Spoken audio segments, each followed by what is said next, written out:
everyone. We are Group 1 and we are presenting the innovation of our product, the headphone.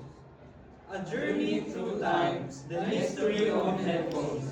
The story of headphones begins not with music, but with the telephone.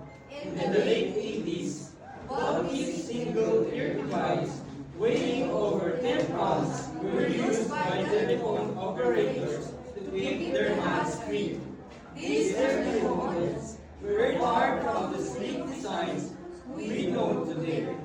The evolution continued with the invention of lightweight ear headphones in 1891 by Ernest Mercadier, designed to improve telephone reception.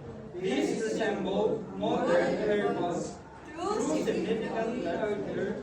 This marked a crucial step towards the personal listening device we use today. The early 90s saw the emergence of headphones closer to the form we recognize with earpieces and headband. Nathaniel Baldwin's 1910 design, initially intended for the U.S. Navy, is often cited as a vital moment.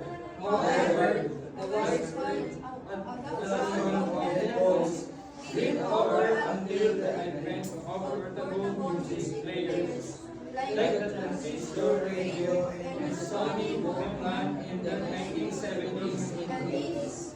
This era marked a shift from headphones as primarily professional tools to personal entertainment device and to subsequent rise of MP3 players and smartphones with further representative in our daily lives.